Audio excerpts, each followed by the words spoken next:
Okay, so we talked about the different components of the camera. You read through that. You hopefully did those interactive elements there just to get some more information about what's actually within the body and the lens of the camera. Now we're just going to look at some different types of cameras. Now, everybody is coming to this course with a different level and using different equipment. The reason that we even talk about this is because it's good to get familiar with what you have and to also know that a camera is a camera.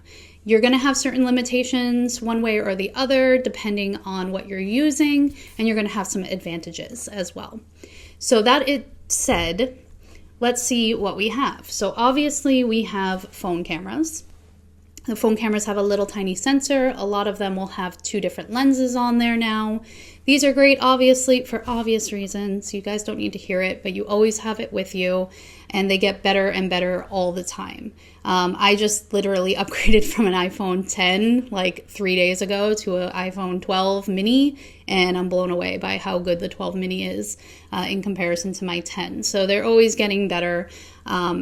So don't discount this. I mean, it's a very trite saying that we hear all the time that the best camera is the one you have on you. Really what that means is that be able to work with what you have. If you don't have anything on you, then you miss the shot. But if you have your phone, you can at least use that. And they're very powerful, like I said. Then we can look at a couple film cameras as well. In the last video I showed you this. This is an SLR. So what we're missing from that is the D. Everyone's used to the D. The D stands for digital. So an SLR and a DSLR work very similarly. Like I said in the last video, you go through it. What comes through the lens bounces off some mirrors into the viewfinder and then records it onto the film or the sensor if it's a digital one. Another film camera that I love here, this is a TLR, a twin lens reflex. The way these work is a little bit different. So I'm going to pop this baby open at the top. This is where you look in. And then you'll notice when you look in, what you're actually looking through is this top lens here. And you are focusing through this top lens. This is the recording lens. These take 120 film. So they're quite big, they're quite beefy, and they're square shaped, which aesthetics and all that. But I love this camera. I love 120 film. It's just beautiful. This guy is from the 60s, made in Czechoslovakia. But you can get all different kinds of them. I'm just very partial to this one. That said, the SLR, this takes 35 millimeter film, which is the most common. That's what you probably, if you were a kid and you had a film camera, you were almost certainly using 35 millimeter. My first camera was one of those like little rectangular ones that took 110. Those are very hard to find now. And 35 is becoming increasingly expensive and hard to find, but you can still find it. So then we have DSLRs, which is this with a sensor. Obviously, a lot of you are going to be working with DSLRs. And then a lot of you are going to be working with mirrorless cameras. So like I said in the last video, a mirrorless camera is missing the mirror. Very clever.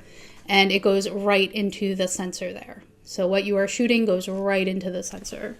Like I said before, your viewfinder, as opposed to it being mirrors, because there aren't any, is electronic, unless you have a hybrid one, which allows for an optical viewfinder as well.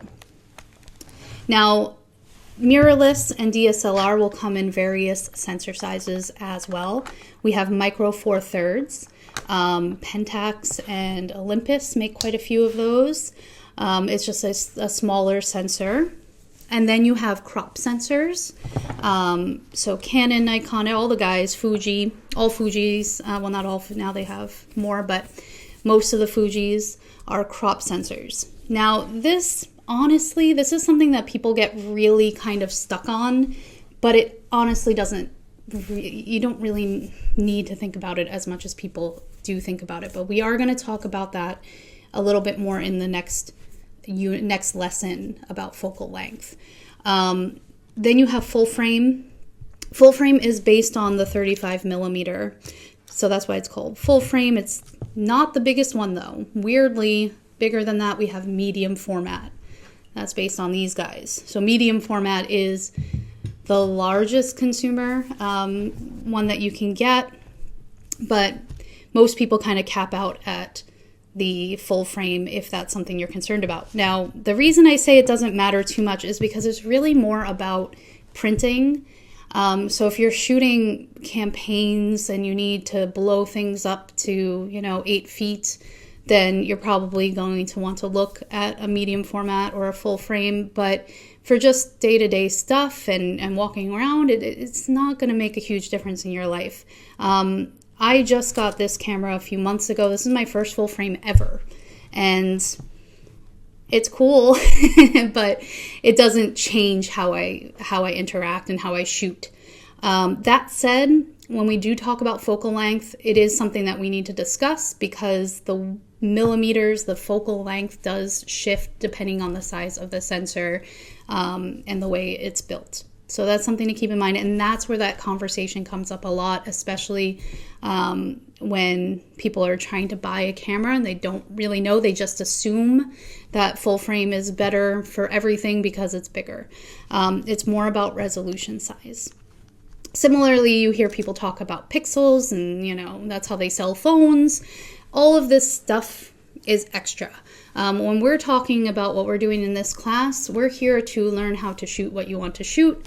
And this stuff is something that you will, if you hit a limitation, you will know, because we're going to teach you how to shoot what you want to shoot. And if you find that, it's missing something, you will then know it. But don't feel like if you're shooting with a micro four thirds that it's somehow inferior to a full frame. That's actually practically, it's not really something that you need to think about too much. So that's my little spiel about sensor size. A lot of people will get into the weeds with it. So it's just something I wanted to point out.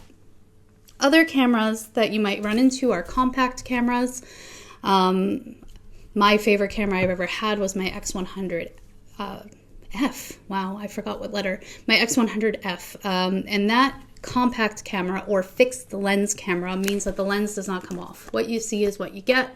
There's a lot of advantages to that. You know what your focal length is. They're usually more pocketable. There's a lot of really good ones out there. Ricoh makes one that people go crazy over, for example. Don't discount those at all. So those are the main ones. There are some more exotic cameras out there as well. You have some ones with insane resolution. You have, more niche products. And then obviously things like drones and action cameras and things like that also exist. And those would fall into that as well. The reason that we're even here is to work with what you have. So think about what your camera allows for you to do and maybe what it holds back from you, and then that's what you should be concentrating on, not what everything else does. So concentrate on what yours does and take notes if there are any limitations, and then move on from there. Great, so in the next lesson we're going to talk about lenses, so I will see you all there.